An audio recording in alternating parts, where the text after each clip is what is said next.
Welcome to New Realities. I'm Alan Steinfeld. I've had some amazing conversations over the past couple of years on New Realities, but this interview with Dalia Burgoin is one of the best. I've learned a lot about human potential here, and I want to share this exciting exploration. Enjoy and know what you hear and see on this video is possible for you. Get ready for MINDSIGHT. Thank you. Welcome back to New Realities. I am so happy to be here on another show with my co-host and producer of the Sedona Ascension Retreat, Suzanne Ross, and probably one of my favorite people coming to that retreat is Dalia Burgoin, and she is, I mean, really, you just blow people away because she can actually see through her blindfolds, and we're going to demonstrate that the best we can on Zoom here, just to show you. I know it's possible, but just to show the audience it's possible. But let's just give a little preview of the event coming up in March in Sedona, Suzanne. Here we go, the 2026 Sedona Ascension Retreat, Alan. I'm getting so excited, and it's really only a few months away now in the spring equinox there in the beautiful spiraling vortex of Sedona. So, of course, we're very excited today to have Dalia on, and down in the bottom left-hand corner, you can see we're going to have a Psi Games telepathy and MINDSIGHT presentation with Dr. Diane Hennessy from the telepathy tapes, as well as Hakeem Isler, founder of the Psi Games, and Dalia, MINDSIGHT expert, and her daughter, autistic savant, Lidu, who's telepathic. So let's dive right into that. I'm so happy you're here, Dalia. And what Dalia does, she puts on these blindfolds, and I know she can't see. She tapes up her eyes. We'll do a demonstration. And she could see what's in front of her without opening her eye, without seeing it with her eyes. I mean, can you explain actually how that actually can happen? Or maybe there's no explanation, but how do you explain it? That's what we're trying to do right now. We're trying to figure out. I'm working with a few different scientists and like Alex Gomez and what we're trying to figure out is how is this working? I know how to make it work and I know how to train it really well. There's some theories that we are using our spiritual eyes. There's theories that we are. It's insane how much our perception makes it so that we can see more, see less. Right. But another theory is that it is the skin, the light receptors in our skin. That is a theory, and it could be I'm not sure, but I know how to activate it and help people to see it, whether they're sighted or blind. Well, actually, I was going to say that I could see through my skin in a sense. I could feel if it's day or it's night through the skin receptors. So there is some type of receptorship on the level of the skin. The other thing I want to say, when you did put the blindfolds on me and you started to show me the windows that were open, I actually didn't know what I was seeing until you pointed out what I was seeing. So you allowed a cognition of these other levels of seeing that probably all of us have, but you're making us aware of the cognitive viability of this other sensing. Does that make sense? Yeah, what's interesting is when you first start teaching it to someone, you have to kind of trick them into having the experience. And so you have to trick them in order to be able to see from far away and behind them and above their head, because their current mindset doesn't believe it's possible. Even if they believe in the phenomenon, there's a part of them that doesn't believe they can do it. And so what happens is I'll put on the blindfold and I help them to activate to start seeing color at first. And without them realizing it, I'm getting the color farther and farther away, but they don't know it's getting farther away. And I'm doing it to help them progress, but they have no idea where it is. It could be behind them, it could be above their head, and they think they're looking in one spot right here. Let's say they think they're looking right here the whole time. It doesn't matter where I go, they're still going to be looking in that one spot, even if it's behind them. And then usually I'll tell them to take off their mask once I've progressed them enough, and they'll be really shocked at where the color was coming from. Like it might be 10 feet behind them, or it might be 20 feet in front of them. And they're like, what? I thought the whole time you were right here next to me. So it's funny Uh, how our perception does that.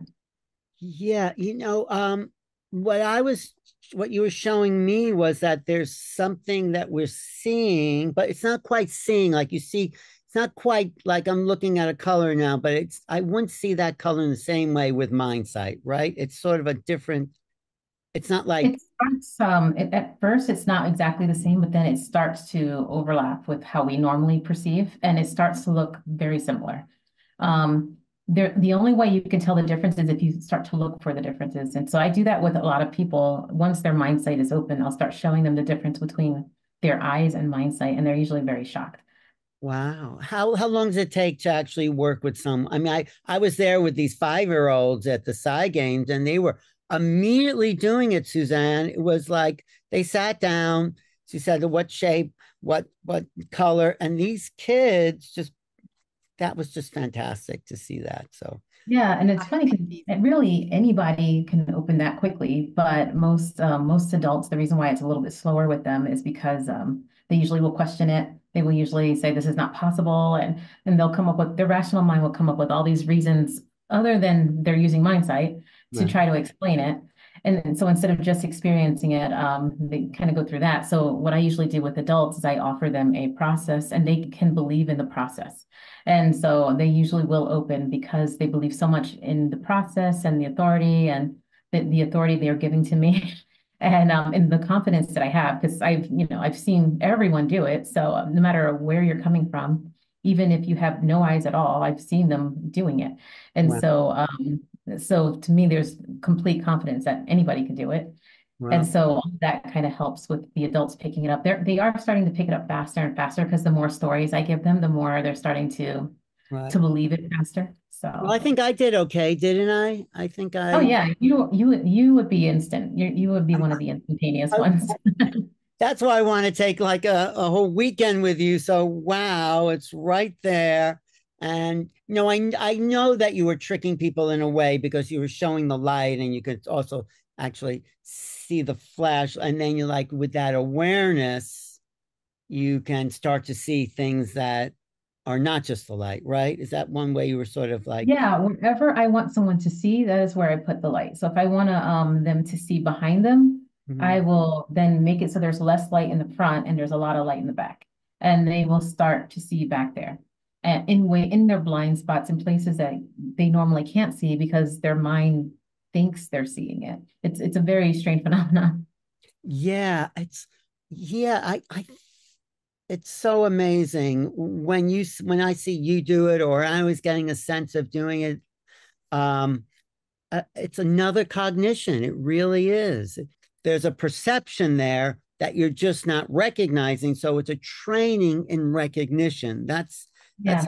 I explain it, right? Yes, and you can actually, this is how I normally do the training. You can tell things apart with all your senses. So you can tell them apart by touch, by smell, by feel, by hearing. So I teach people to tell everything apart from all the senses. And the one that you're seeing when I have the blindfold, and that one's the light sense, and that's why I'm using so much light. And then eventually you start taking away the light until you could do it in the dark.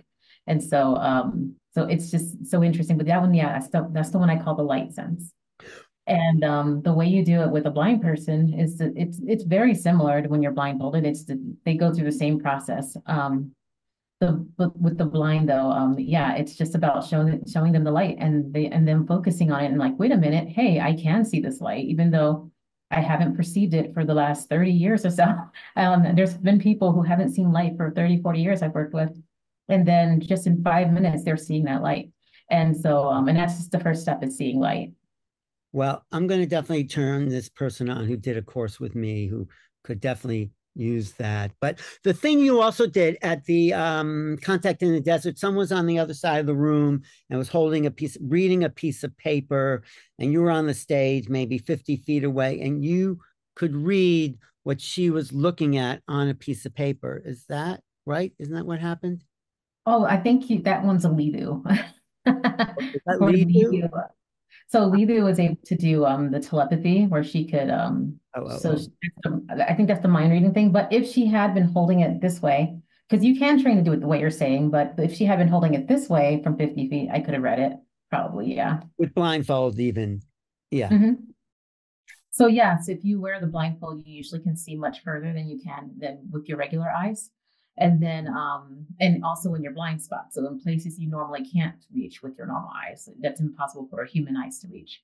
So you can see in those areas with your blindfold on, or if you're blind. And another thing is a side effect. In all the seminars and trainings I've done, there's been a lot of side effects that have been interesting. And one of them is most people who do the training don't need their glasses anymore. So it's like they're without the blindfold, their eyesight seems to heal for some reason. And I'm not really sure what's causing that. But from now on, in all the seminars, I'm always going to bring an eye chart so that they can test their eyesight before and after the training. Even if it's 1 or 2 days, people's eyesight actually improves. It's Wow. a strange thing. It's so interesting you said that because I just went for an eye exam yesterday and I felt like my vision was like 20/20/20/30. I felt like I wasn't actually seeing the numbers or the letters. I was getting a sense of it. And when I said it, it was right. I mean, I was sort of seeing it, but I also kind of did a little MINDSIGHT on that. And it seemed like I got those number letters right. I guess that was a kind of side effect, I thought. Yes, I just had that. Wow, that's really good vision. And yeah, I've actually been wanting to play around with going to an eye doctor and just having my blindfold on and doing it backwards and seeing their reaction. Let's do that. No, this is really a revolution, Dalia. I mean, I know you learned it from someone, but I think you've taken it to a whole other level because you're such a nice, open person and you're so enthusiastic about teaching it. It's just so much fun to watch you do this and to learn it. I definitely want to learn that. Suzanne, how about you? Absolutely. And I was thinking, I mean, obviously, the most important application would be for blind people. And then you could help people like myself who have limited vision. That would be wonderful. But for your average person who can see perfectly well with their eyes, what would be the benefit? And what really comes up for me is just having that expanded awareness and developing these innate gifts and abilities that we do have. And if you were in a situation where you couldn't see for some reason and you had the full 360 awareness, it feels like it would just be so beneficial. We're always talking about expanded awareness and enhancing our sense perceptions and having a sixth sense. And it feels like it's all kind of tied together too, Alan. Like, I know that you're very good at remote viewing and teaching remote viewing, and it feels like that's kind of connected. And then I think of like people who are psychic and they're seeing into the past or the future, right? Or even mediums who are seeing beyond the veil. Like, it really feels all interconnected. And maybe when you really enhance one gift, like MindSight and or remote viewing, like you're really bringing online, all of these different types of gifts, including telepathy. Right, right. Do you think so, Dalia, about that? I agree completely. The main benefit that every sighted person has told me is that it's changed their life. It's changed their perception about themselves and about the world and reality. And it's expanded their awareness. It's gotten them more into the other gifts that they have. They realize that they're just so unlimited. That's usually what happens with a sighted person. I always say this is an ability we definitely already have, and it's similar to, I always use a metaphor of what back in like 80s, 90s, the 70s when we used to memorize phone numbers and we used to be able to memorize 50, 60 phone numbers. And but today, the kids today probably don't even know we used to do that because it's not a necessity anymore. And it's a gift, or rather, it's an ability we already have that they don't realize we have. And so I always think of the MindSight like that. Like, this must have been something that was very useful before because it's very useful in the dark. If you were to train in the dark, it's very useful. But it's not as needed anymore with all the light we have and glasses and all of these things. And so I think that's why it's gotten lost in time. But it is extremely useful for the expanded awareness and definitely for the blind. I've seen blind people, like I've seen them, even if they have no eyes, seen them reading sentences, in a very short amount of time too. Sometimes they like to play with having a blindfold on, and it just, sometimes they do, and they'll read even faster because they'll say, "Oh, the blindfold adds some contrast," and not just reading, but they're seeing their family members' faces, and they're seeing things for the first time they've never been able to see. It's super life changing. Have you been to a school of the blind? Have you done that yet? Not yet. I've been invited to go to a blind hospital though, and so that I'm very excited for. There's the details are still being worked out, but I would absolutely love that. I want to connect you to this woman who was in my remote viewing class who was blind, but a great remote viewer. And I think she's looking to educate people in this field. I'll call you or give you her number, and would you just call her and talk to her? Absolutely. Oh, good. When it's about helping the blind, it's that's more. I mean, I want to do it with everyone, but the blind, I actually see an immediate benefit to someone's life, and so it's very satisfying. It reminds me of when I started helping my daughter to spell with her, and when she started seeing, I started to see the benefit immediately when she started to communicate, and so that's when I first started working with the visually impaired. That's when I was like, oh my goodness, this reminds me of Lido, especially the moment that I realized. Well, I'll just go back a little bit. I remember working when Lido first started spelling to communicate, and she had a provider, and I thought this provider she's given me such a gift in my life, and what she's doing is so meaningful. I want to do something that meaningful. I just remember thinking I want to do something as meaningful as what she's doing, but I just don't have personality to work with other kids like Lido. It's already hard enough to work with Lido. Because sometimes they'll lose control of their body and they'll like hitch or something, and for me, I'm like, oh, I don't want to do that with a person that's twice my size, and so but I said what they're doing is so meaningful though, helping these kids to communicate. I want to do something like this. And so I remember the first blind person I worked with is a man who was born blind. And after we practiced, I remember first, I remember thinking, this is so meaningful. He's starting to see. I thought this is the most incredible thing. And then I remember getting up and saying, hey, I'll walk you outside. Let's go practice outside. And I gave him my arm the way I do Lido because he needed my arm too. And I remember as soon as he grabbed my arm for support, I said, oh my gosh, this is just like what I wanted. This is just like working. It just reminds me of Lido altogether, but I don't have to. It's like I'm doing something just as meaningful as what I wanted to do before. But this time it's something I actually can provide and I can help bring out to the world. So I just remember the moment and so every time I walk with a person that's blind or visually impaired and they grab my arm for support, I remember how happy it makes me to be doing this work. Right. Wow. That's good. Actually, I'm going to get you this information after I found this woman's email, and she's looking for something like this. So I think there's of course there's thousands of people you could help out there. That's quite a great work you're doing. So we could demonstrate it because we're just talking about it. So of course it's more, what should I say, believable in person, but I know you can do this. So tell us what you're going to do to demonstrate this on Zoom. Okay. So I'm just going to I just found a couple of eye patches. So I'm going to tape my eyes with this. You're going to tape them over your eyes.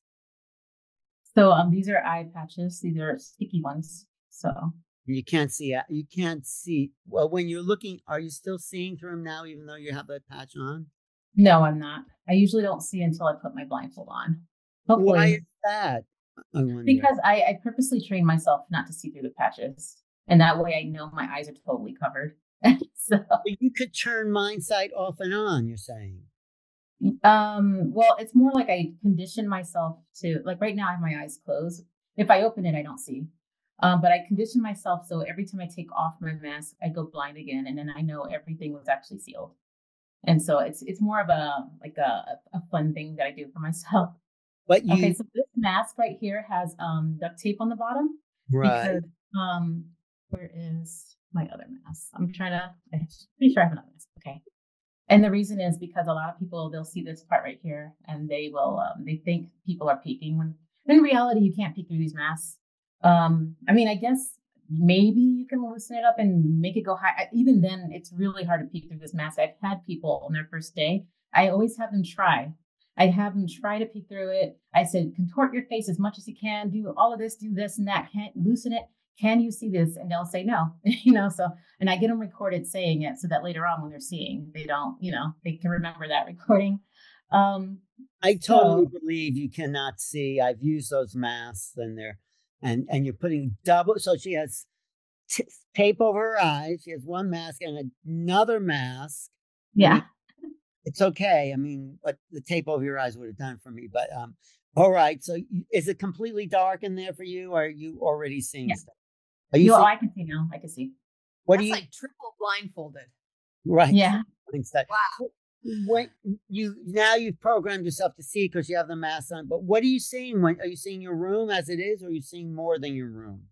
I am seeing. I'm seeing you guys. I'm seeing this computer screen. Oh, you are. So it's just as easy to see on the computer screen than it is to see around you. Yeah. I want to hold something up, Alan. Yes. Okay. She's going to hold something up. And that is a quartz crystal, I guess, a long one. I want to know how you actually see that. How do you? So it looks like to me it looks like I'm using my eyes. That's what it looks like. But if I take it off, I will notice I will notice slight differences. What difference do you know between seeing MINDSIGHT and seeing with your eyes? It's more like what the light does is different. Sometimes your eyes will go blurry. Like if I bring something close to my face, like right now, it never goes blurry. But if I were to hold, and this is stuff that people don't notice that is true about our eyes. Like if I bring this shape, for example, this is a diamond. If I were to bring it really close with my regular eyes, it will get blurry at some point, or the light will change on it or something, but it doesn't get blurry at all. It stays exactly the same. So those are slight differences you'll notice with MINDSIGHT versus with your real eyes. Oh, go ahead. You have something else, Suzanne? Yes. Okay. That is it looks like a wooden star or something. Yeah, exactly. That's exactly what it is. Amazing. So you told me that there's window when you're training with this, there's like windows that open up, right? Yes. In there. And you learn to see through these kind of, I guess, etheric type windows, right? Yeah. Here, I'll hold something. Okay. I got something. Okay. So that's a hairbrush. Wow. It's white or in a beige. It's silver, actually, sort of. But okay. I'm showing the back. You see what the back of the brush looks like? No, I'm only seeing as if I'm using my eyes right now. Okay, it's okay. That's the Is front. And that's the back. Oh, weird. Before you turned it around, I did see the back of it. You did? That's the front. That was weird. What do you mean it was weird? Like, could she see the front and the back all at once? For a split second, I did. That was weird. Wow. Yeah, you're evolving your talents. That's so cool. So I actually have a student that's blind that can do that, where he can see if I give him like a bunch of cards or something, he can see them all at once. So he can see the ones behind it without moving. Well, we definitely need to take him into Las Vegas. Can I hold up a picture? Yeah. That is a picture of Jesus, I think. Very good. Oh my gosh. That's incredible. I want to hold up something now. Okay, ready? And that is a highlighter, I think. What color? It's yellow. Wow. I think people watching on Zoom, it's on video, might think, oh, she's getting the see, but she's not. Well, I'm just picking arbitrary things in my field here. Like if I read a page of a pamphlet, could you read something? If you put it on the screen, I might be able to. Okay. Let me wait. Wait, but you're not seeing. I have to take off my my blur background. Okay, it says Cincinnati Metro Northern Kentucky Convention Center. Right. What's At the top, it says Hidden Truth. What does that say? It says Hidden Truth, a modern analysis of lost research. right? And above, what's the top line say? Oh, top line says Open Symposium 2025. What kind of symposium did you say it was? It said MUFON or something. MUFON, MUFON. Oh, M. Oh, it looked like an H for a second. Oh, sorry. Well, the H was right below it, but that Okay. is, so you could. This is amazing, though. I mean, every time you do this, I am blown away because, like you said, I know everyone can do it, and the belief system that you can't is what's really stopping us. But Yeah, just reminding people that this is just a top mask, but this right here has the tape on the bottom. So it's like, yeah, it's got and then there's this. so you As soon can't. as I took off this mask, it went black again. So now I don't see anything. You could, if you wanted to, you could see through the taped up stuff, right? I would have to push myself through it, yeah. But if I did, then it would be hard to train myself to not see through it again.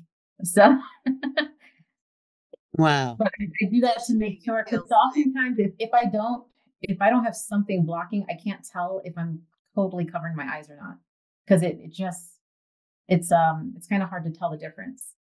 Wait, are your eyes open when you're or closed? It doesn't matter. It doesn't matter, but well, I'm doing a muscle that makes it feel like I'm opening my eyes with the patches. When I have multiple patches and stuff, my eyes are being pushed closed. But I'm doing this muscle to, the muscle to use the open eyes as an anchor to say I want to see.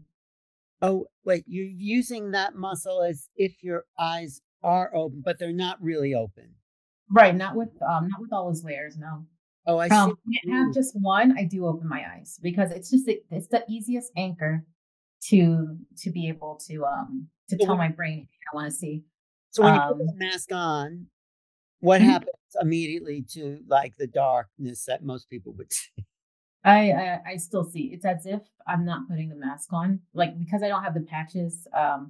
As soon as I put it on, it looks as if the mask is like right here. That's what it looks like. Isn't it fantastic, Suzanne? I can also see. Let me see if I can. Sometimes the back windows I don't use them enough, but I want to see if I can. You want me to hold something up? Well, I was gonna hold these up because I'm a little. My back windows are like that consistent. So let me see. Well, I already know what it was. Sorry. No, it's okay. That one you're holding behind you. So there's windows behind your head. This is an open circle. Okay, yes, it is. Okay, I'll just pick this one. I don't know what it is yet. And this one. Yeah. This one, I think it's a closed circle. Is that a closed circle? It is. Okay. It's a black circle. Okay. Well, could you read something that Suzanne holds up at the back of your head? Do you want to try that? No, it needs to be a little bit closer because I don't use the back of my head enough. So one of the things you see, one of the things you see in the training is the first thing I do is I'll get the windows open. And then the very first step is getting you to be able to see as far as possible. And so I do that with everyone in the front and the back and above. I do it above also. But with myself, there's been nobody been able to help me go really far back, because you need somebody else to hold it back for you. So mine are really nearsighted. So how long does it take to actually train someone to do the initial window opening stuff? How long? It could be within a half hour. It could be really, really quickly, depending on, or it could be within a few minutes if they're very open, like a child. But usually with an adult that has skeptical mind and everything, I could push it through and they could be seeing in about half hour to 40 minutes. It's only going to be a little bit though. And then I progress them. So there's a lot of progression to be able to see more. At first, you're only going to see like a tiny bit like this. Wow. And so the first thing I do is I get them to see really far away because that helps open it. And then also I start doing things like this because it's a small window. I'll start saying something like, how much of the shape can you see? They'll say, oh, just half of it. And then I'll say, okay, I want you to really try and see both at the same time. And so as they're straining to see both of these, I'll do that a couple of for a couple of minutes. Then I'll say it again. Now, how much can you see the shape? And they'll say, oh, I can see the whole thing now. And so that's how I can progress the windows that way too. And so you do it in the front and back.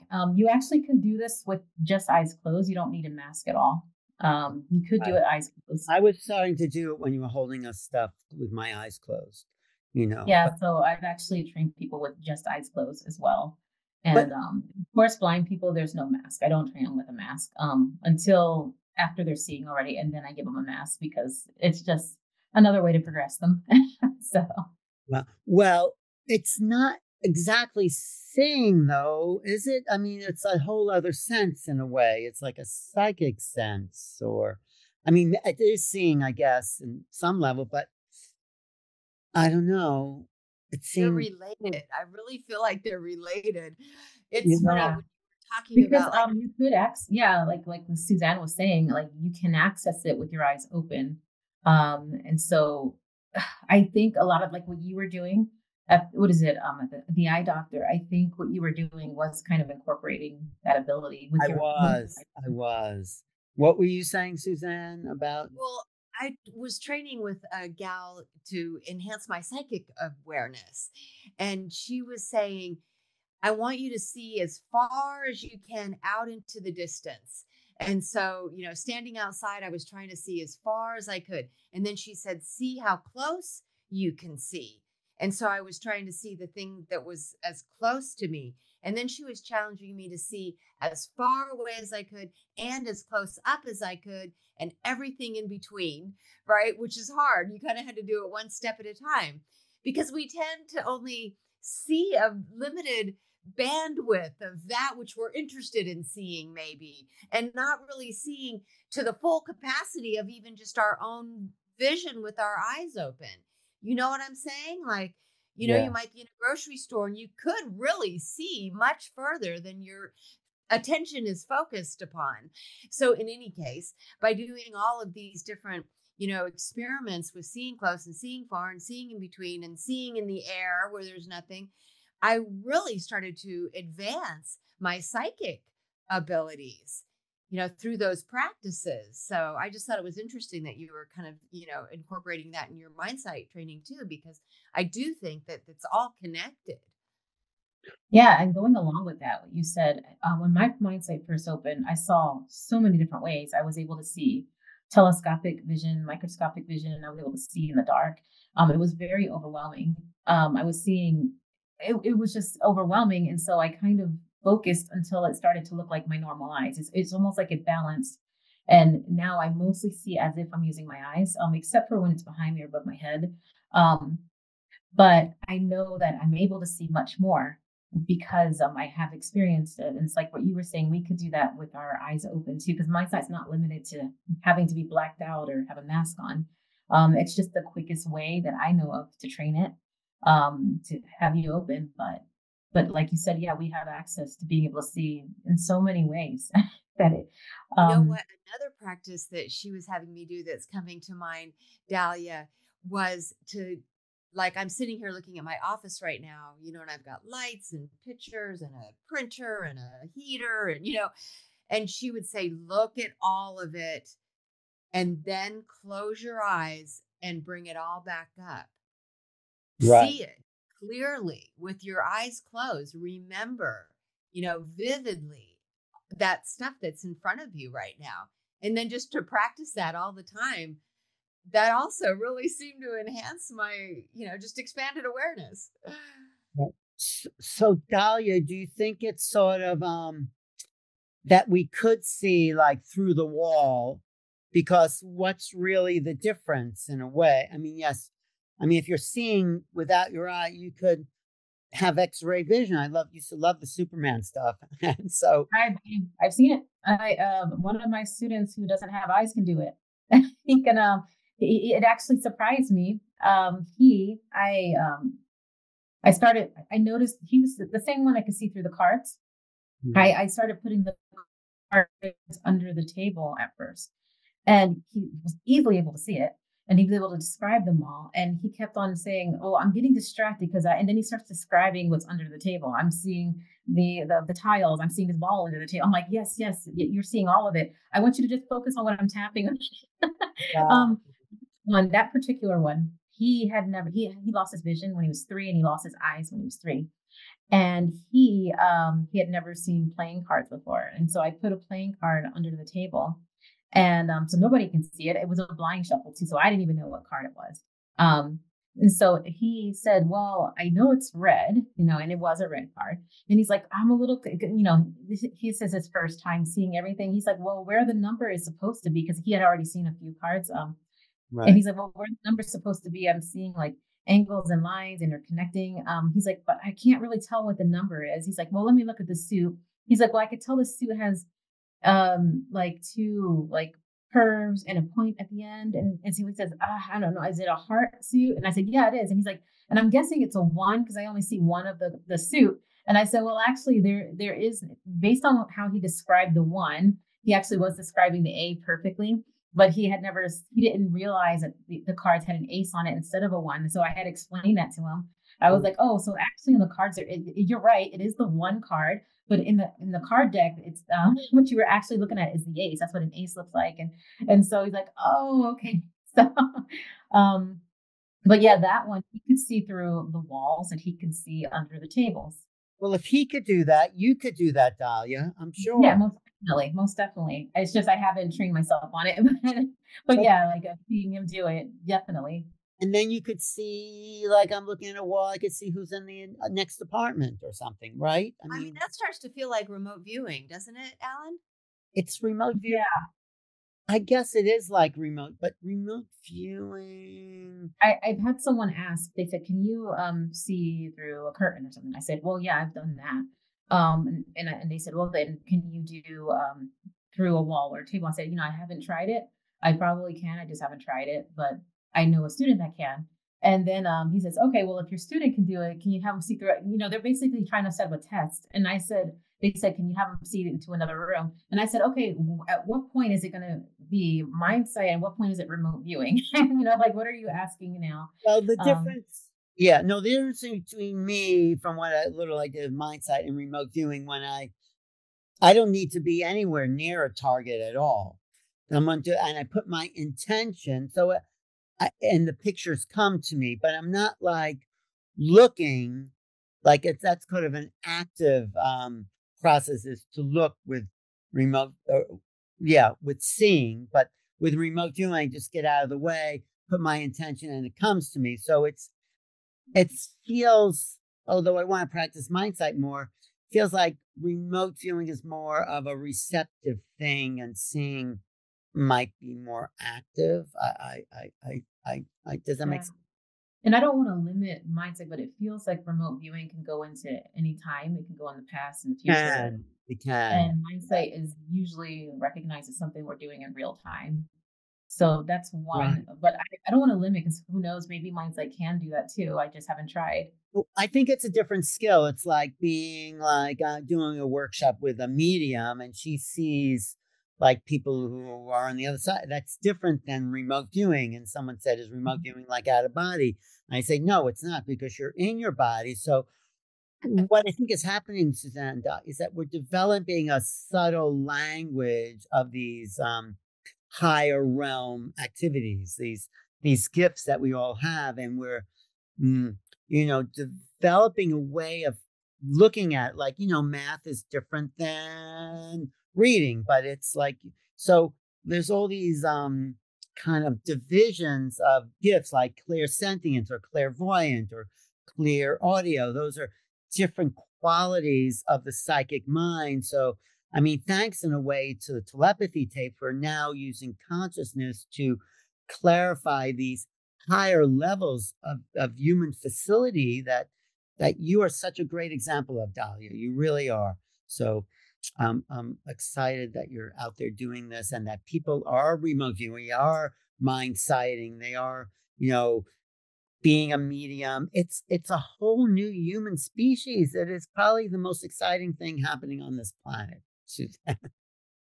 I think so too. And what's so exciting is that Dalia will be teaching a MindSight workshop during the Sedona Ascension retreat.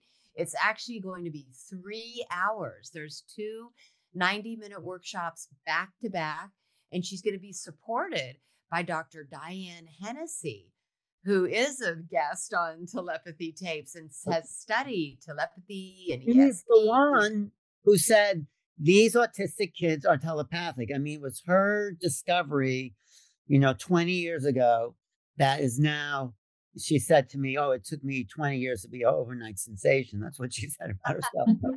But she is a sensation, and She's so brilliant. Yeah.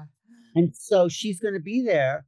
And is that going to be on the main stage, Suzanne? Or where's it? Dr. Diane Hennessy and Hakeem Isler are going to support Dalia during her 3-hour workshop. But also on stage during the event, we're going to have a mini Psy Games demonstration. It's only a half hour, but Hakeem and Diane and Dalia and Lidu, are just going to demonstrate how, Lidu's telepathic abilities and Dalia's MINDSIGHT capacity.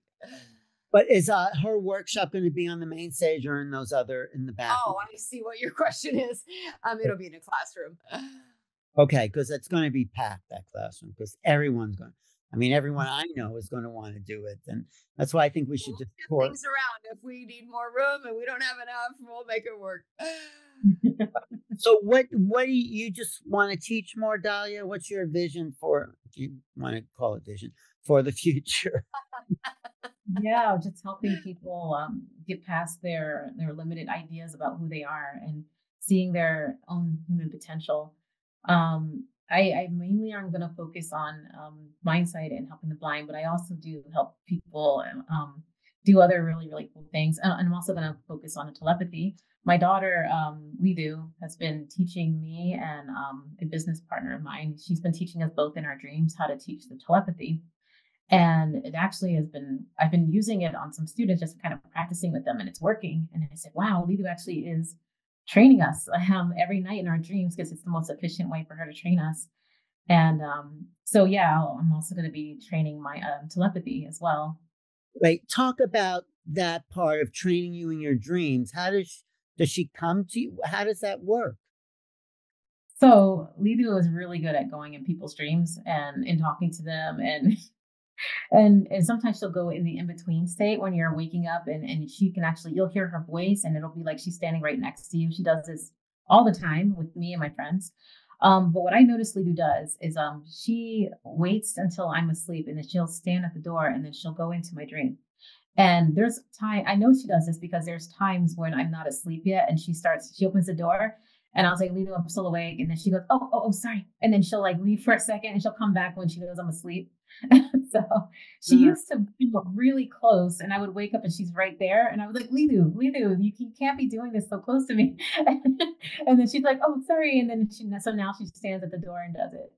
But yeah. Can we teach that, how to go into other people's dreams? Of course, with permission, but is that possible? Right.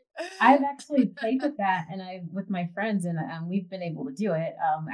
We haven't done a strict, this definitely would always work thing yet, but we've played with it, and we've been able to go into each other's dreams. I'll just talk about that for a second. And so a friend of mine, I said, okay, this is what we're going to do. You and me, let's go into each other's dreams tonight. Let's just try it, because I've done it before with friends. Let's do it. And then I said, let's go into this patio that's outside of this building we were in. And I said, let's meet there in our dreams, and let's have a totem. Let's put a totem pole or something there, so we know we're in the dream. We remember.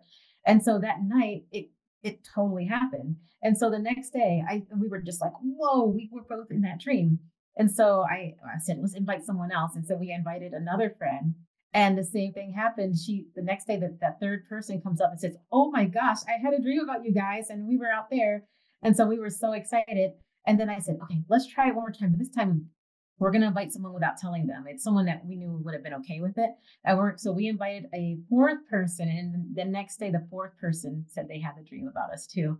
And so it's just incredible what we're capable of when we put our mind to it. You're putting your intention on having that person there. You're putting in its intention, right? So yes. Because, this is so interesting, because that's exactly what the ETs do. They enter our dreams, and they give us thoughts, and they download images. So what you're showing is the capacity of what these ETs are trying to show us as well. Have you met those ETs in those altered states? I haven't, like my daughter, she's more familiar with them and she talks to them, but I don't even talk to her about it because there's just so much going on.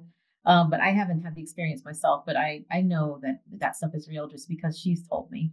Oh, she So, has ET experiences, your daughter? yeah, she's able to talk to them easily. It's so amazing. I think these show kids or whatever, these telepathy kids are opening up this whole area of human. We are on a new frontier, Suzanne. Let's do a are. conference with just this way out stuff, you know? It So, Yeah, the dreaming though, doesn't it? Because I was just recalling I went through a period of really practicing the lucid dreaming, and I did have ETs come into my dreams, Alan. I had some really interesting experiences with me and my sister and these gray aliens. And when I woke up, it was all so real. And I've got messages during the dream state because I felt like, all this time that you're sleeping, you could be practicing spirituality or refining your gifts and abilities. And certainly lucid dreaming is a way to do that. And it feels like that's kind of connected to what you're talking about somewhat because you're in your more subtle body, you're in your subtle mind, much more so than when you're in this, waking dream, right? the human potential. I think with the dreams, it's easier for us to believe it and to do these amazing things in the dreams. But it's hard for us to remember it. Most people, what we can do with so much stuff that we don't like stuff that we can do in dreams, we can do it in the awakened state too. And so in our seminars, so I've done I've been putting on this one seminar called Senses with my business partner, and we focus on not just mindsight and telepathy. Although me and Lidu, I teach mindsight, Lidu teaches telepathy, and he teaches telekinesis. But we also go into stuff that people think is not possible and unbelievable. And so one of the things we did super easily is we started him off with something that's kind of believable, like let's stick a piece of paper to the wall with intention alone. And so everybody was able to do that. And then I said, okay, now let's stick some coins to the wall, some pennies. Super easy. Everybody was able to stick the pennies to the wall, and they would sit there for days. And so I've been doing that a lot with new students. Even my kids could do the pennies on the wall. And now I actually because they can stay there for a very long time. And so now I always tell my kids, let's shoot it down and watch it come down from intention. So that's one fun thing.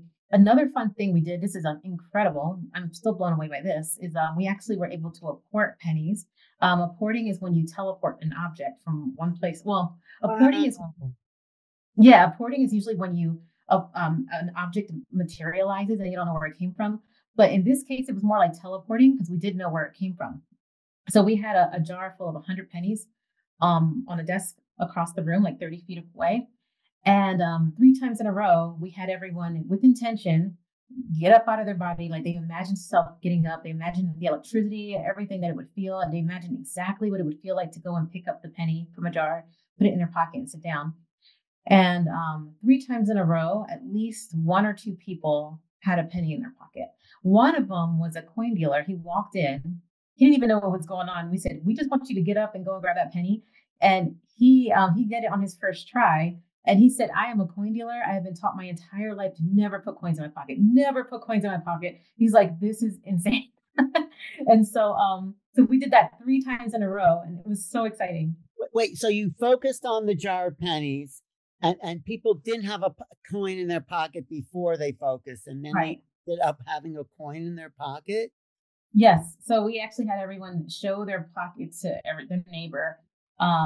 The first thing we did do though is we had everyone get up and feel what it was like to stand up and walk over and grab a penny and then put it back down. And then so they did that a couple times, so they had the feeling of what it was like. And then we had them show their pocket to their neighbor, and there's nothing there. And then we had them actually do it by, doing it spiritually. And yeah, we were able to do it 3 times in a row. And there was serendipity, like there was synchronicity. Like the next day, I went to this event and I met this man who had over 200 instances of apporting, and it was actually scientifically documented. They had cameras in his house, and you actually see the coins apporting on the camera, and so it's just a human potential thing. It's just showing we are so capable the most incredible things while we're awake. And it's just our mind that thinks it's not sometimes. It's the mind that limits us. You are definitely transforming reality with your work, Dalia. More is definitely possible. But I just wanted to ask you about the dream, back to the dreaming. When Lidu is entering your dream, she's not asleep though, right? She is just intending. Is that it? Usually she's awake. Usually she's standing at the door or she's pacing. She does that a lot where she'll go into a dark area when everyone is going to sleep and she'll pace back and forth. And she's usually either going to the hill or she's going to dreams, something like that. Yeah, Isn't that interesting? We have to be asleep and intend it, but and because I've met these autistic kids, they are so vast in their consciousness that they can be on so many levels at once. So she doesn't have to be asleep to enter your dream. She just no. booms in, like shows up. How does she do that? Can you ask her how you actually do it from a waking state? Yeah, I can ask her because my 6-year-old has a similar ability. It's similar where I'll just explain how my 4-year-old was asleep on the couch and my 6-year-old was watching TV and I was on the computer and my 6-year-old stands up and she's very serious. She goes, Mom, she just had a dream that she's dreaming right now that she wet her pants. And I said, what? And I said, and I said, how do you know that? And then she's like, oh, because she's dream talking. And then I said, dream talking. And then my daughter started to look a little nervous. I said, oh no, that's so cool. If you could do that, so cool. And then she got confident again. She goes, yeah, it's dream talking. And then she says, she goes, I tried to dream talk with you the other night, but I came up and I tried talking to you and she was asleep actually. And I was awake and she tried talking to me. And she says, you didn't hear me. I told you I loved you. You didn't hear me. And so I thought you didn't love me. And I was sad. And I was like, and I'm like, I didn't know anything about this. And then, so as she's talking to me, my 4-year-old sits up and I said, Hina, and I said, what did you have a dream about? And she goes, I wet my pants, So she says it and then she just goes back to sleep, but she actually didn't in real life. It was just a dream. And so I'm blown away and I'm still talking to my 6-year-old about this. And then Lulu walks in here. I'm like, Lulu, do you know anything about this dream talking that she's talking about? And Lulu's like, of course, And to me, I'm like, this is so new to me. So you have an incredible family. We're all going to go on tour. We're going to just tour the world with Dalia and her family. But what's a dream when what is dream talking? How would you describe what that means? Well, what my daughter described was, even though my 6-year-old was awake, my 4-year-old was able to talk to her even though my 4-year-old was asleep, my 6-year-old was able to know what my 4-year-old was dreaming. So it was like my 4-year-old that was asleep was talking to the 6-year-old. And so when my 6-year-old was asleep, she tried to do it with me, but I didn't hear her. And then she said she got sad. She thought because I didn't respond. So how could we try to do that? Could we I haven't tried that one. Can we just intend it? Like you intended the meeting with your friends. Like, I think you're right, Suzanne. The human mind is just so vast and we're just starting to realize what consciousness is. That's why I say consciousness is not just an awareness. It's an app. It's an application we could use to do all these amazing things that you're talking about, Dalia. It really is. That's what my talk about the quantum mind is about, how we can access, the possibility of accessing these new fields.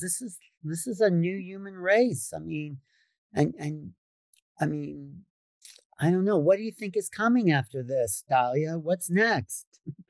I remember at the last event in the Ascension retreat we did. What was it? San Diego. San Diego. The Transcendence retreat. Transcendence retreat. September, yeah. Yeah, I remember Lidu saying easy telepathy is coming. And so that's what seems to be coming. And every time I talk to Lidu, that's the method she has for me is keep practicing your eavesdropping. So Lidu calls it eavesdropping. And she goes, keep practicing your eavesdropping. You're going to be teaching it a lot. And so that's what the team, she calls it, the ones that are guiding us. She says that's what they keep saying for me. It's just practice the eavesdropping. everything else will get better. My mindset will get better. Everything will get better if the eavesdropping gets better. Eavesdropping telepathy, is that what she's saying? Eavesdropping telepathy? Like, yeah, so that's to her, that is I don't even know how to describe it, because it's not just telepathy, it's also being able to, yeah, I think it's more than telepathy with Lidu, but for me, it's telepathy.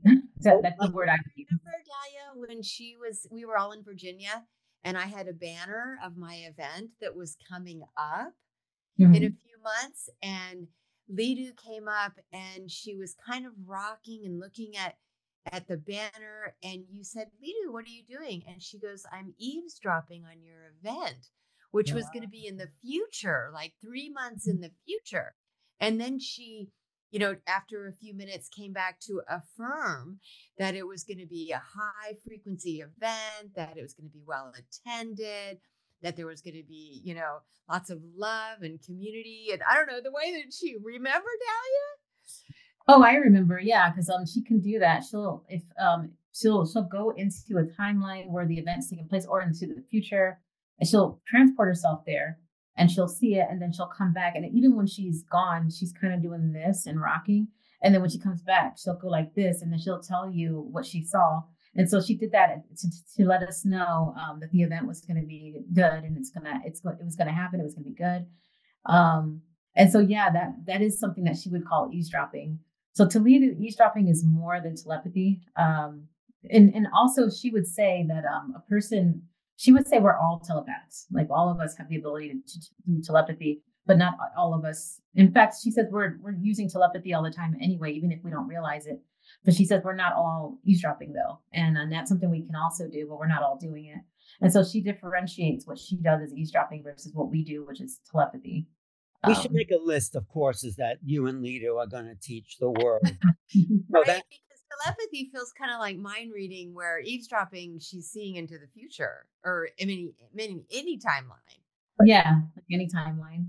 I mean, I get a sense of it sort of when I look at you, like Dalia. I could not quite get what you're thinking, but I could kind of feel, in a sense, what you're thinking. I mean, I don't know. Is that the same? I mean, I don't know the specifics, but I get a sense, maybe just because your eyes or facial expressions, but I sort of feel it. Is that like it, sort of, in a way? Yeah. See, I always understood that to be telepathy until Lidu came around and showed me the verbatim telepathy, where she's knowing exact thoughts and exact memories.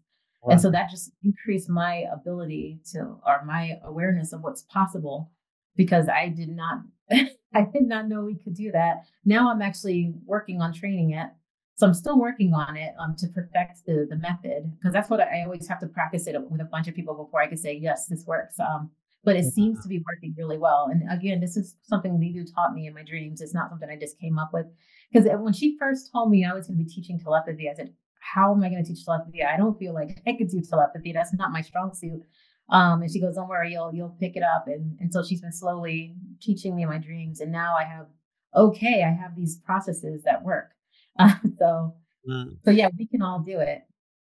Yeah, I was just thinking, when I interviewed this guy, Alex Durasmo, he's autistic, telepathic on telepathy. And I asked him to tune into me, and I felt him enter my mind. I felt like a little buzz every time he tuned into me. Is that what happens? I mean, that's one of the things. Yeah. In fact, last night, Lidu and I were practicing telepathy with me.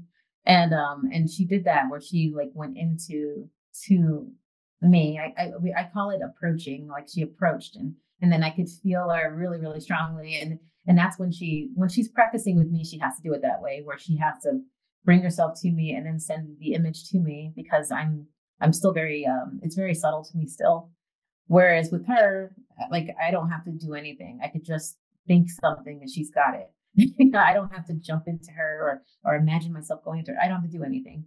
But she's just really, really good. And she's mostly out, she's mostly out of her body and aware of her surroundings. So it's easier for her.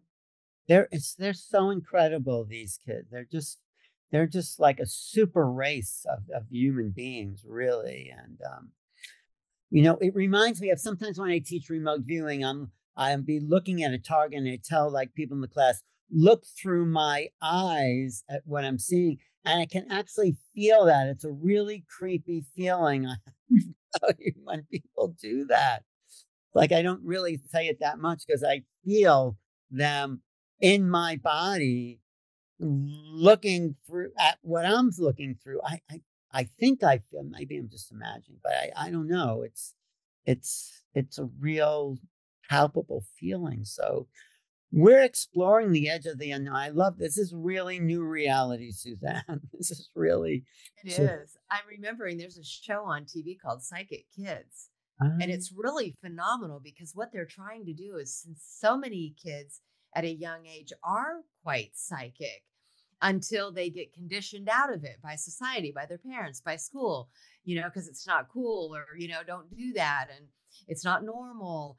But this show, Psychic Kids, with the help of, trained professionals, they're trying to support these children rather than shutting down their gifts, to recognize them, to respect and honor them, and to enhance them.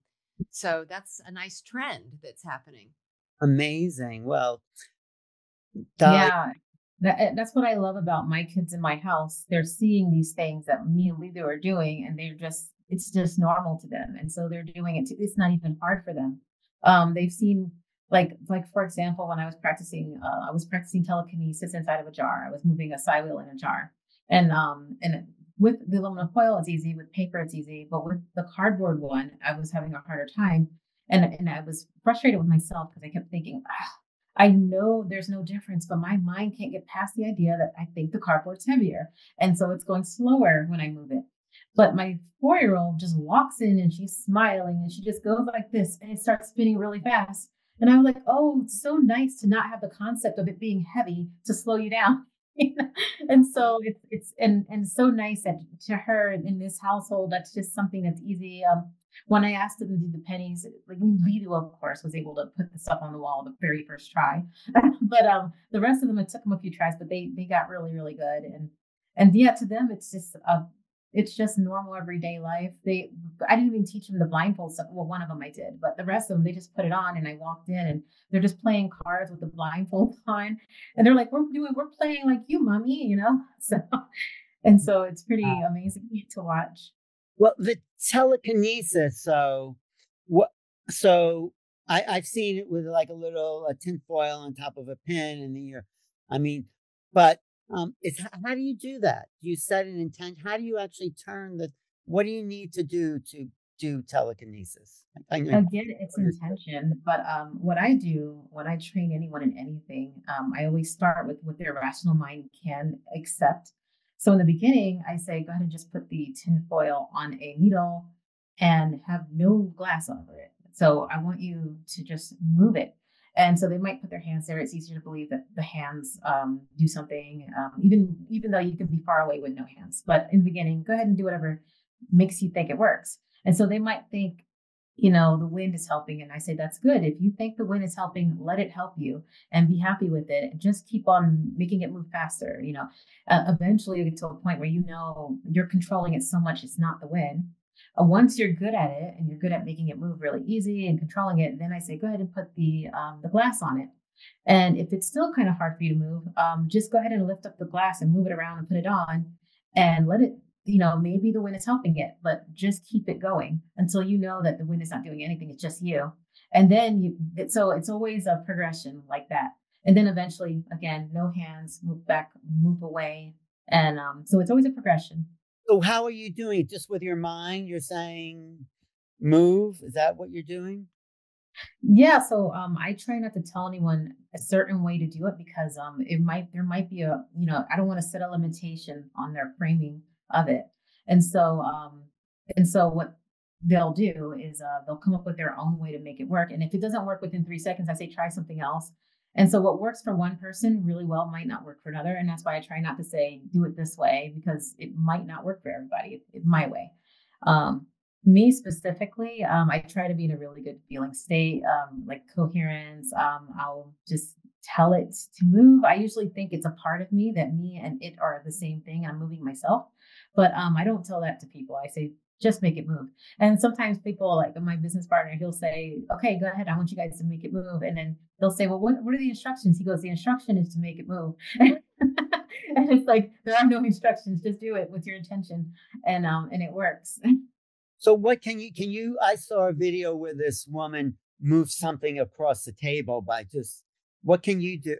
How far are you along in the telekinesis? The most I have done is moving like a can on the table. So Really? With your so mind? yeah, well, I put my hand next to it because I tell my, there's always some kind of thing I tell myself in order to do something. And so I say that my hand is very electromagnetic, it's magnetic, and the can is magnet. So it's attracted to my hand. And so that's how I always do it. Wow. So that, how you could do that anytime you want, just move that can across the table. I have to be in the right state of mind. But and also for me, I'm not at the level where, I mean, I haven't tried it, but I have to have an empty can. And before I got to the can, I was using just a plastic cup. So I'm using something easier at first and moving up to the can. Next will be doing it in a filled can. A friend of mine can do it with the full can, very easily. So I can't wait to see you levitate. Okay, like I'm serious. Why not? We can do all that. I know there used to be these levitating saints that were documented. I mean, yes. It's just the next level, right? If you could, right? Well, don't they say that's how some of the temples were actually built? And there was a book written about, this monk who went and observed these people I don't remember, in the Mayan region. This French scientist went to observe these Mayan that were actually, taking these giant, bricks and moving them distances by this practice of intention. And I think they might have been chanting, and they levitate these big stones, and then they fall into place perfectly. And like, this is how they were literally like moving giant stones to build a temple. I very much believe it. To me, there's nothing. As soon as my mindsight opened, I said, there is absolutely. Before, I used to believe we were capable of a lot, but I didn't know it. But once my mindsight opened, I knew it. It was like it went into a knowing place. So I'm like, oh, we could just do anything. We just have to figure out how to get past our mindset. This is a mystery school, basically. I mean, it's not a mystery anymore, but this is it. So if you could move a can just by, couldn't you think you could? I mean, because our mind thinks we can't levitate, but couldn't you just put that intention at the bottom of your feet and feel yourself? I mean, isn't that could be possible? I mean, there's no doubt in my mind. I'm pretty sure I'm so sure I could do that. I mean, not right now, but I think with some training, I could.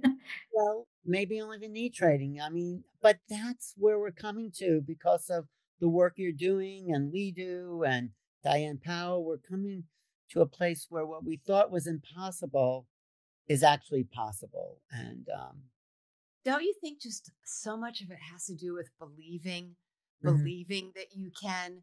I mean, I know for me, like, when I just believed I could channel, it was like, well, somebody else can do it. Why couldn't I do it? So I just believed that I couldn't. Before you know it, suddenly I was channeling. And telekinesis, because like in the law of one, it talks about infinite intelligence. Everything is consciousness. Everything is intelligent. So you can communicate with a penny on the table and tune into that penny. And, by communicating, cause that penny to move across the table. You see? Because if everything is intelligent, even a penny is intelligent. A pen is intelligent. Like, it's all infinite intelligence. So we can communicate with it. This reminds me of like my favorite subject again, UFOs, where the ETs themselves merge their consciousness with the ship, supposedly, and that's how it moves, and that's how it goes from one place to another, because the ship, the craft, is actually an extension of their mind. So what you're discovering, Dalia, is the potential we have to meet these beings on the same level that they're operating. And that's, I think, why this is coming out now. We are upgrading the human race to meet them. And we have to understand how the mind works because they're not going to come down to our level. I always say in my talks on UFOs, if you want to a dog to do something, you don't bark at it. You talk on the level of the higher, more evolved consciousness. So this is what we're learning to meet these beings on the level of consciousness that sounds like they operate on. And that's, I always knew we had the facility to do it, but you're proving it's true. Yeah. And maybe we once did, Alan, too, if we think about Atlantis and Lemuria, and like if there really were Mayans building temples by levitating, stones that weighed tons, like it's interesting to think that maybe we as humans are just coming back around to that because we're moving into a golden age. And this is what happens in a golden age. Right. Yeah. And you were saying earlier, Suzanne, is when you do see somebody do it, there's a part of you that says, oh, it's possible. And I didn't even think to do that because I didn't know it was a possibility. And so usually when I'm training, I try to demonstrate everything I'm going to train and show. And I'm not asking them to do something I haven't seen myself. I demonstrate it, or I have somebody that's really good demonstrate it first. And my business partner, Alex, he will put them into a hypnotic state. He's called it the modeling state. So basically anything you see, you can pick it up much faster. Your mindset's not going to slow you down. And you can pick it up instantly and not have to train for 10 years, like, so a lot of people think for telekinesis, you have to train for so many years. And he says, no, you just have to see someone do it and then model it. And you can do it too. And so, yeah, a lot of it is just us realizing we can do something. Like, for example, I just saw this woman do something that I'm going to have to do now. I just saw this woman crack an egg, and then she just held the egg and she healed it basically, and it went back to normal. And so I haven't tried it yet. I just saw it this morning, and so I'm like, okay, I'm gonna have to do that now. That I heard, there was a Swami in India that's called Khandana Yoga. He would cut the head off a bird, but then he would come back and heal that bird, and the bird would fly away. It's like that's. You don't have to do that one, but yeah, I haven't. I'll be going. But that's what this going crazy, because all of this has such implications for what our reality really is, Alan, which is pure energy, yes. Right? And it's all a mental construct. So, like, my brain wants to go in all these directions of what is this really telling us about the true nature of reality. As pure energy and who we are in it, and everything is consciousness is what it comes down to. And we're infinite too, and what we thought was impossible is definitely, if there's no such thing as impossible. It's like when I think of belief systems, it feels like I'm locked in a cage when you right? So these beliefs that we've been programmed and conditioned to think are true, it's what's stopping us from doing all these amazing things. So I think you should start a school and educate kids without belief systems. Dalia, how do we do that? Yeah, I think that's what's going to end up happening, because Lito and I are both very, very passionate about this, and keep running into more people who are passionate about it. So yeah, I definitely see that happening in the future. Yeah, I think. Yeah, I mean, I think teleportation of our bodies are possible. I mean, look at great masters. I mean, even if you ever read the book of Carlos Castaneda, his teacher would do fantastic things. So Dawson's teacher, remember? Oh yeah, Nim Crowley Baba. Yes, he could do it. Yes, right. He would sit under a tree, and his nails would grow long. Like, his students had to make sure that his nails didn't grow into the tree. And meanwhile, he's elsewhere, right? But his body is sustained somehow. And then suddenly he comes back into his body, and he tells his students he's, been somewhere else. And the people in that other place affirm he's been here with us. And they're like, yeah, but his body was here. And anyways, So it reminds me, I was hanging out with Uri Geller once, you know him, and he just lifted a fork off the table, ran his finger over, and it completely just melted. It was a fork in a restaurant. It wasn't anything planned. And then also in a workshop, he was holding a mustard seed in his hand. He said, grow, and the seed started to sprout. So before, or at least my business partner did it. And he had his students take a bunch of seeds, and he told them to put the intention for them to sprout. And then there was some that he did not put the intention on. And then the next day, the ones that had the intention all sprouted and the other ones didn't. I think if we had a school where we could have no training beliefs, but all practices, it would be a natural thing, like telepathy, dream talking, you know. It's just, yeah. I think what happens, and Diane talks about the left and right brain. That's what I'll talk about in remote viewing. The left brain comes in and creates logic and says, this is possible, this isn't possible. And then you think the world is made of possible and impossible. But if you don't train that left brain, then there's no collapse of the way function in the world is magic. And the magic is real. So yes.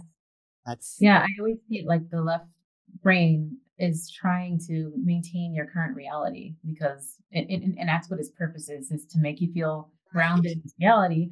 And so when I'm training people, it's the left brain that's going to come up with all these ideas of what's actually happening. And I said, you know, kind of like with the telekinesis, it's just the wind doing it. I'm like, if it is the wind, let it help you. Yes, there's a rational explanation. Now keep on now use that to help you. And when you cover it up, okay, you know, sometimes people, their brains will come up with the most craziest explanations. They'll say, oh, well, it's the heat from my hands. I'm like, well, you have a glass jar and your hands are far apart. Or some people will say, well, it must be the electricity in the house somehow moving it, or, you know, like the vibration of the electricity. And so they're coming up with all kinds of stuff, because it's just so much harder to think, hey, I'm actually doing this, you know? Wow. I think the left brain is here just to keep us safe, make sure that's its job. It's like the book called The Master and the Emissary. The right brain is the magical brain.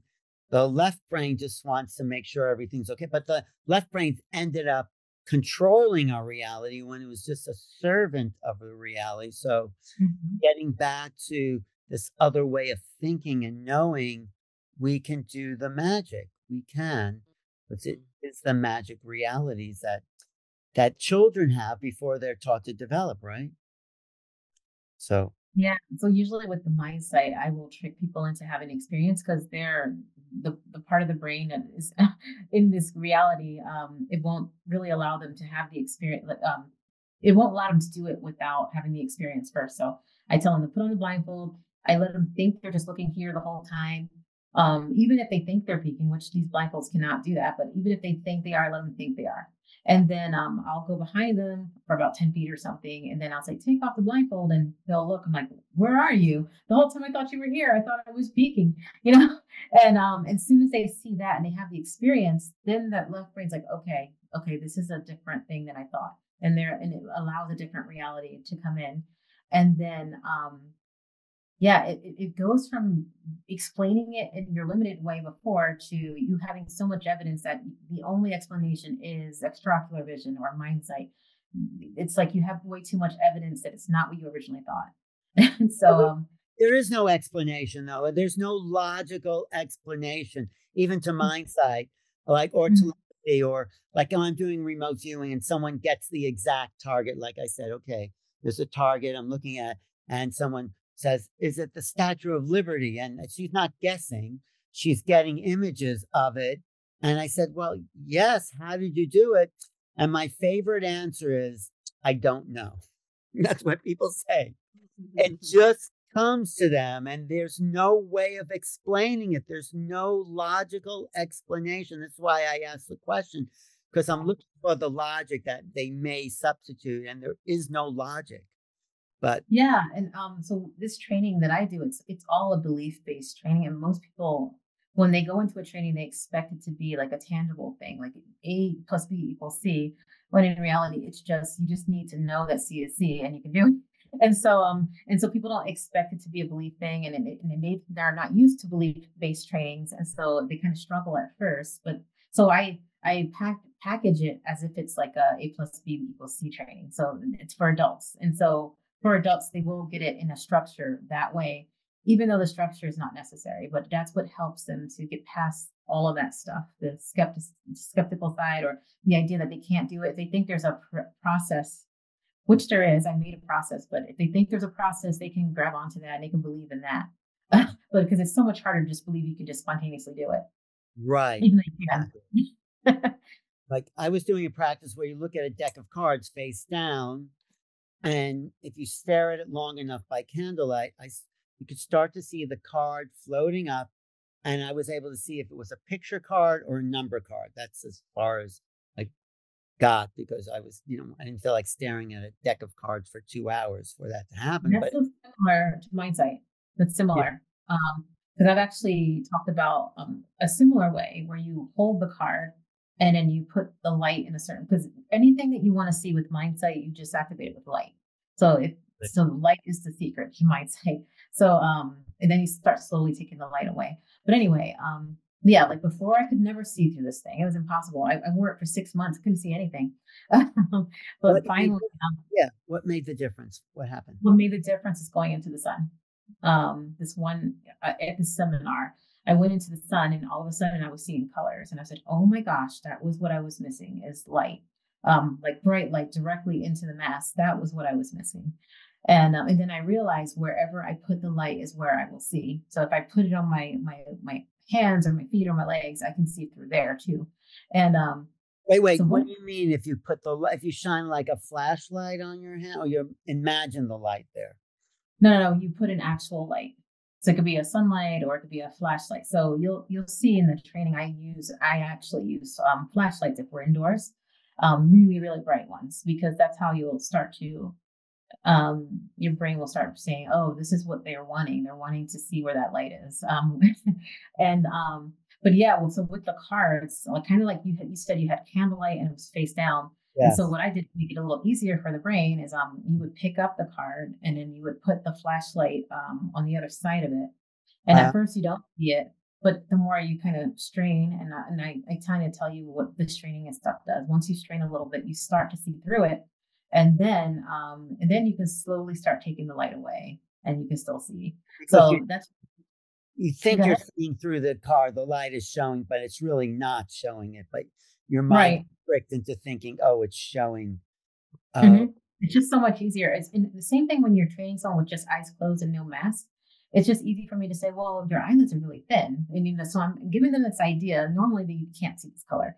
In fact, the first thing I'll do is I'll show them from across the room, you cannot see this color, impossible. And then I'll get up close and I'll say, hey, I'm going to shine a flashlight on it. Super easy, right? And then they're like, yeah, I can see the color, super easy. And without them knowing it, I'm having someone move the colors back and removing the flashlight at the same spot that was impossible to see. And then they can see, because they don't know that I've moved it back. And then I say, open your eyes. And they're like, what the? I thought you were right here. And then after that, they can do it because they've had the experience. So that's another example. But you can see the flashlight through the mask, right? The light of the flashlight. Can you? I mean, you No. can. You have to. It takes a bit of doing it. You have to kind of activate it with the light. So in the beginning, blackness. You see nothing but darkness. But I saw the flashlight right away. I thought there was a leak in the mask or something. No, you were just you were just naturally see. I think I told you that too. I said, oh, you already have the ability to see light at least. I really thought, there must be a leak. What? Yeah, I think you were seeing color too. I was. Yeah, we've actually done tests, a lot of scientific testing, and there's one where you put photosensors in the mask, and it shows that there's no light getting into that mask, even though it feels like there is. So that's one. Another one is we did some brain map testing, and they found that when you're reading with your regular eyes, you're in gamma beta state. But when you have the mask on, and we have to do much more of these tests, and Dr. Diane wants to do more of these, but so far when we've had the mask on, you're in the alpha theta state. So it's a totally different brainwave state when your mask is on. That is fascinating. Could you read a book with your mask on if you wanted to read? Oh yeah. But that's a different state. I wonder what maybe that's the higher functioning mind state or something. Yeah, I don't know. I have a few more scientists that they have results for me that I need to, they have them for me and I need to go listen to them. They've tested me and some of the blind students, and some of and this one guy is really good at electrokinesis and telekinesis, and they've tested us, and he's trying to set up an appointment. He says the results are so fascinating, he wants to do it on a webinar. And Wow. it's really exciting, all of these scientific things that are validating what's happening. Wow. Well, I'm so happy you're coming to Sedona, right, Suzanne? This is pretty. Absolutely. It feels like we're tuning into another aspect of ourselves who is more omniscient. And, in doing so, we're able to see things around us. Like when people briefly pass on and come back, like in near death experiences, it's as if they're able to see so much of reality, their brother in New York and their sister in California. It's almost as if we enter this state where we can see through the eyes of our higher self. Does that make sense, Alan? Like tuning into our soul's essence, Yeah, no, who is absolutely makes omniscient. sense. Well, that's it. Even when I work with mediums, they are tuning into that too. They're tuning into the essence of that person and that. Have you worked with mediumship at all, Dalia? Yeah, a couple of times. So it's similar to all this, right? It's just another aspect of. Yeah. Levy even says, when you open one thing, it doesn't matter what you start with, it all starts opening up all these other channels that are related. Right. And so she was saying, in order to learn telepathy, you don't even have to start. You can start with telekinesis or something, or MINDSIGHT, and it'll start to open up the channels for telepathy. Well, how did you do in remote viewing? You did some remote viewing with me, right? Was that getting? Yeah, I haven't practiced remote viewing enough, but every single time I have done it, like with your course, I saw everything perfectly. I was like, oh, I see it.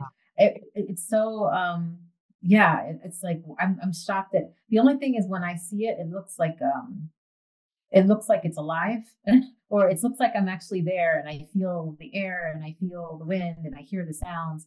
But then That's when I look at the image, yeah, when I look at the image, it doesn't look the same because it's still, and so it throws me off. There's no life in the image. no, but good remote viewers are there. They are at the location. They're actually at the target site. So you're doing really advanced remote viewing work because that's the objective, is to be at that place and look around. So I'm glad you told me that. That's really exciting because you have Yeah, it was very exciting. because you have so many other I guess senses, the psychic senses developed that it would be alive for you. Wow. Doesn't it feel like out of body, Alan? Because, like you were saying, no, it's not out of body, it's remote viewing. But what if it's all out of body? And doesn't, Bashar always say, your soul's not in your body. Your body doesn't have a soul. Your soul has a body. Like, Right. so, you're just expanding your soul's awareness. Like, you're not limited to this body, you're not limited to these senses, Yeah. right? You're kind of going out of body to see, beyond the body, Mm, right? yeah, no, something is happening to human beings that we're discovering here at this moment in history that is going to just, you know, all the news is all the old 3D news is in the way of these really exciting potentials that we're tapping into. So that's why I really like talking to you, Dahlia, because you are just at the cutting edge. You and Lidu and Diane Powell, they're all going to be in Sedona, March 20th to the 22nd, with Diane Powell and Hakeem Isler and Chris Blutzo. Wait till you meet Chris Blutzo. Well, you probably met him. He was at the Psy Oh, Games. we're good friends.